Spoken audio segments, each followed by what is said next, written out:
expect her to be better than Bailu in most scenarios, but that isn't saying much. You could play Natasha, like I'm not any playing other Bailu. sustaining unit and Trailblazer together. Absolutely this could not. be like a pretty solid. Cleanse in the equation.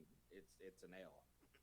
Yeah, I just feel like a healer not having a cleanse is like borderline makes them unusable. Like you need one so fucking bad. You don't think she's worse than Natasha, do you? I do think obviously she's worse not. than Natasha. No. I think Bailu's fucking awful, personally, and I would love to be told why I'm wrong, because I feel like Natasha is just better. Because she cannot remove the debuffs.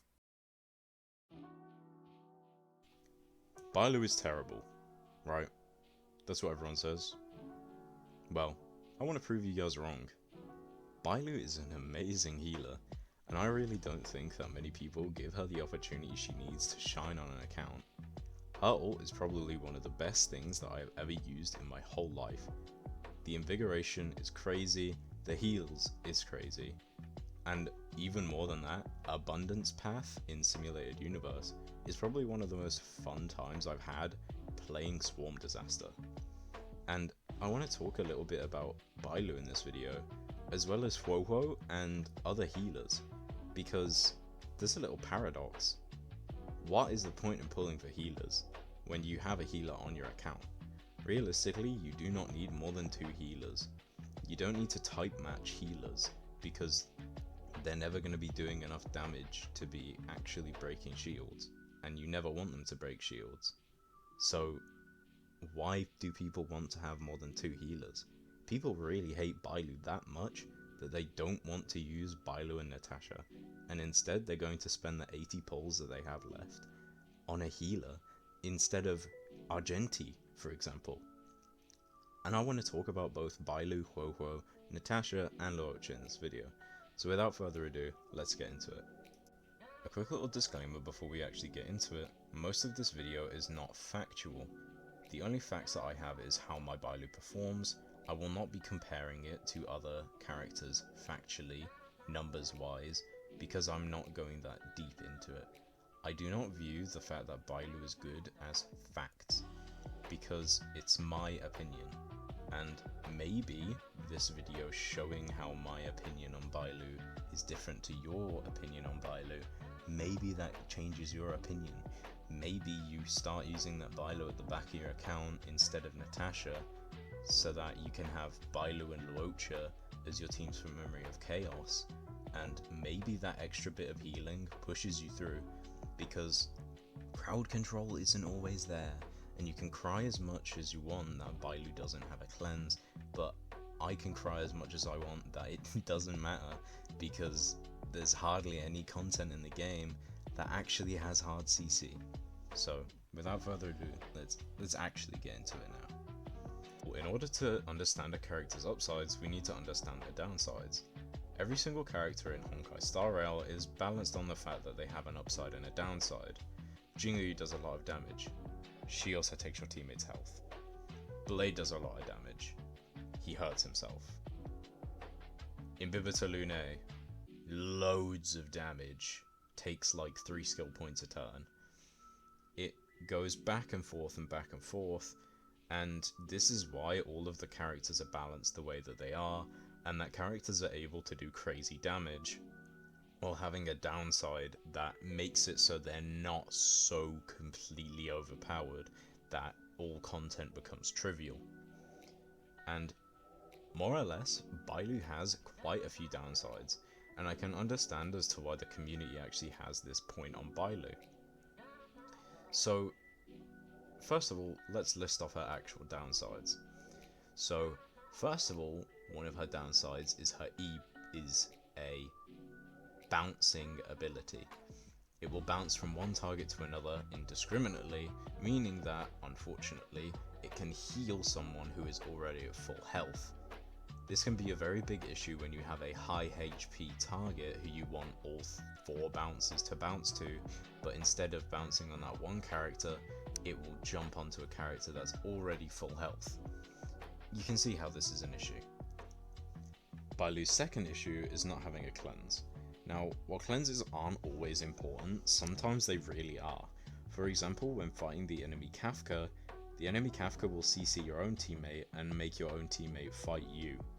and then if they do hit your team, she will do a follow-up attack. This follow-up attack hurts, like really hurts, and it is almost paramount to stop this from happening, so you need a cleanse. And Bailu's probably biggest upside is actually this not having a cleanse, but Bailu has so much healing, it hardly matters. That CC'd enemy that made Kafka do a follow-up attack, that follow-up attack is going to get ignored by Invigoration. You're going to take damage and you're going to heal all the way back up, because at the end of the day, that's how Bailu is. All healing, nothing else. And really, this is sometimes all you need. Now that we understand Bailu's downsides, we can start to look at her upsides. Now, her upsides are extremely strong. What characters do you know that can heal when it's not your turn?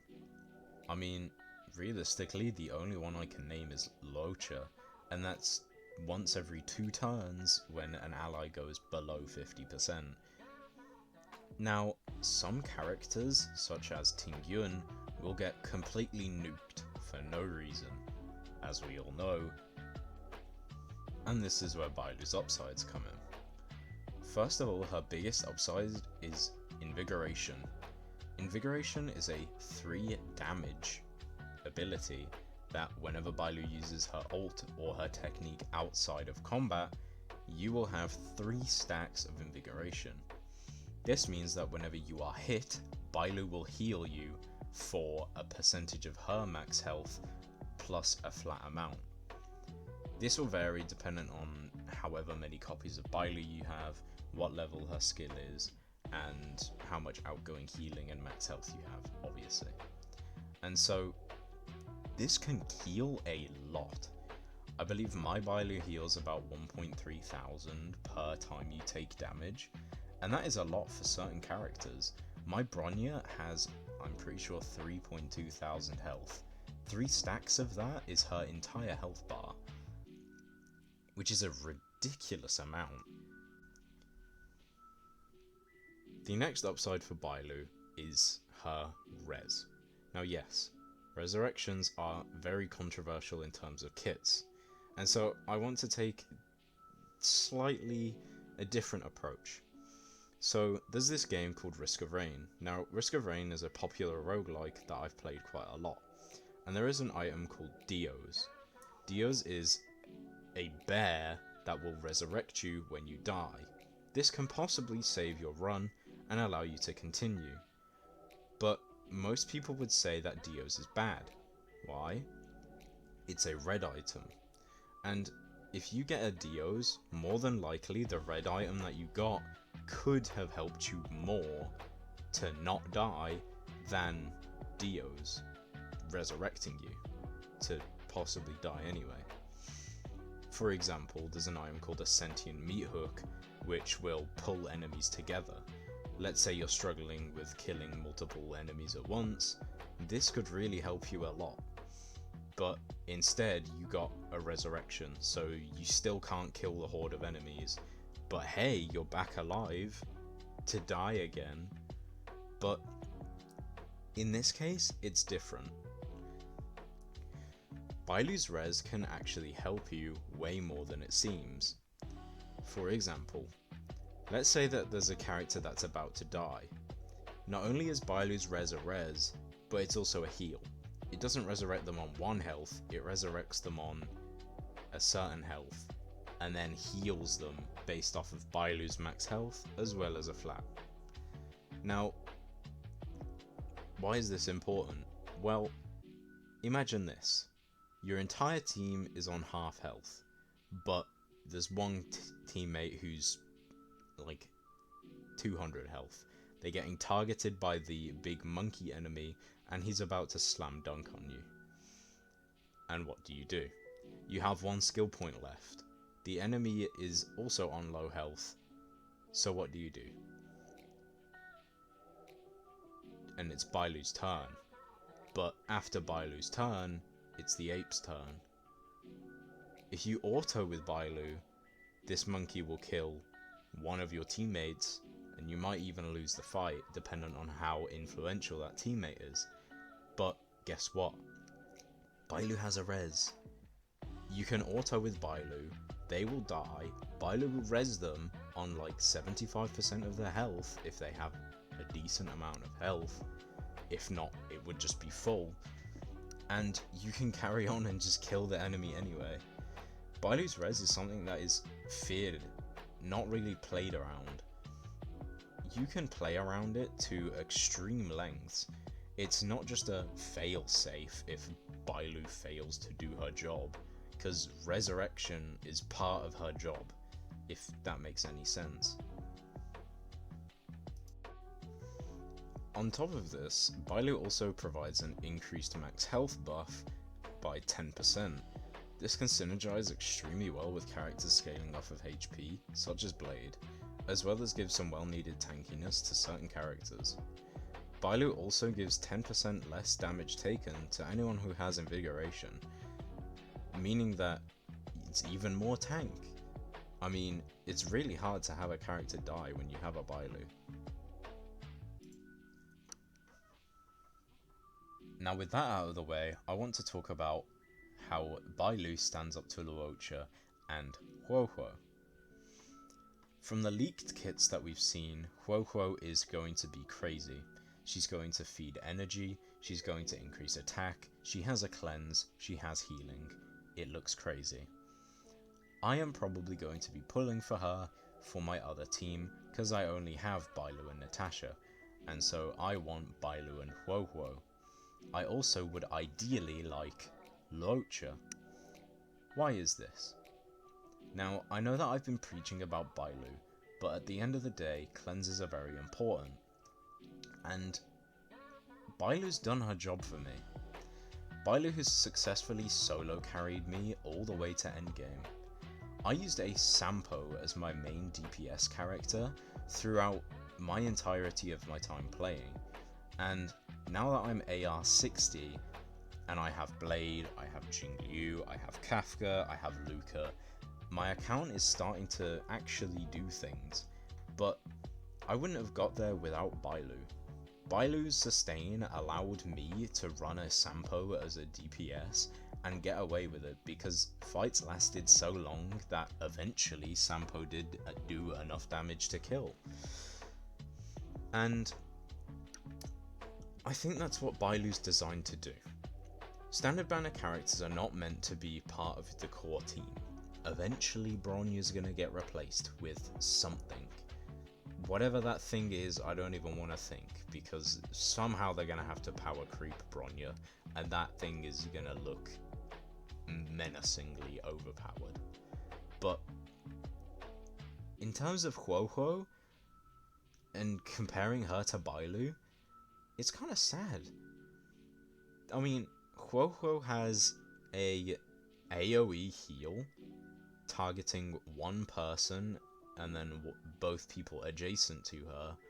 The person who she targets gets cleansed. There's an attack buff. There's energy feed.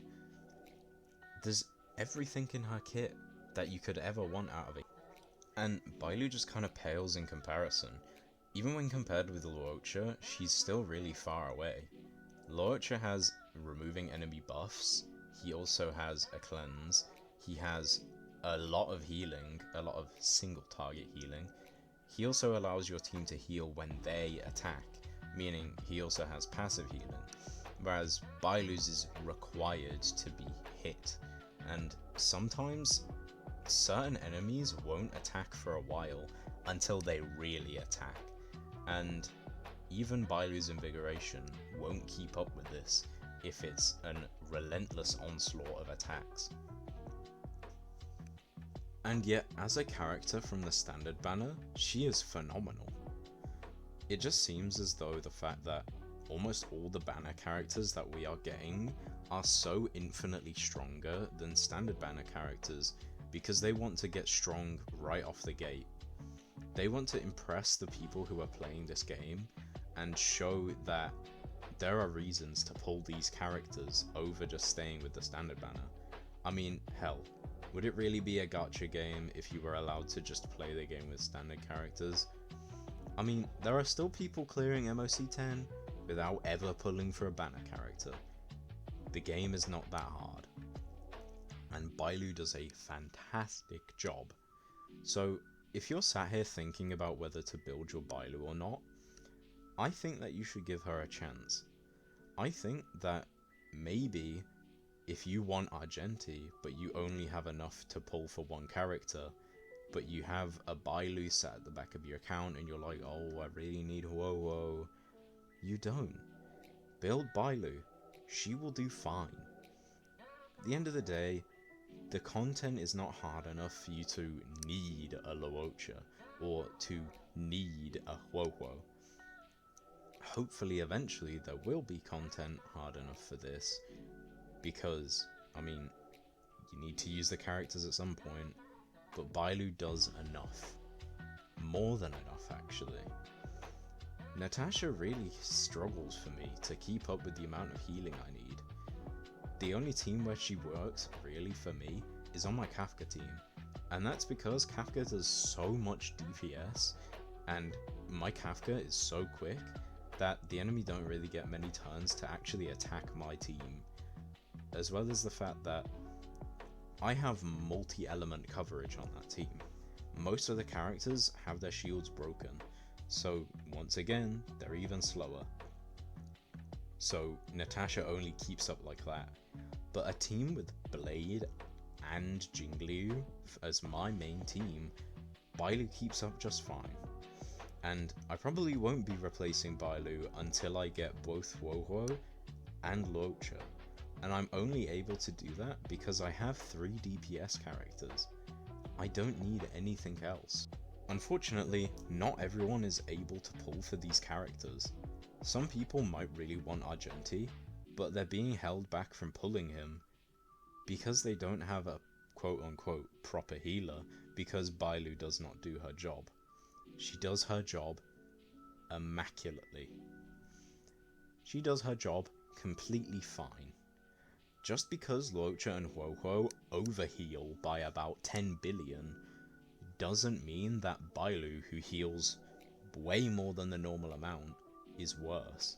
It's like saying, oh, what's the point in pulling for Zila when she can one-shot a boss, when someone can one-shot them even harder? They're already dead, man. It doesn't matter. At the end of the day, Bailu is underrated, and if you're thinking about pulling for Huohuo, or Luocha's rerun when that comes around, but you have a Bailu on your account, just use the Bailu instead. Natasha and Bailu will do just fine for Memory of Chaos 10, and Bailu will do just fine for Swarm Disaster 5. You do not need 2 sustainers for almost anything in the game, other than MOC 10, because you need 1 on each team. And if you want to save your pulls for not Huohuo, save it for not Huohuo. Huohuo is not going to be a required character, neither is Luocha. Yes, they're very good if you've already got your account situated with DPSs, but don't think that you're stuck. You're really probably, your account's more flexible than you think. You don't need a Huohuo if you have a Bailu and a Natasha. Thank you, and have a great day, everyone.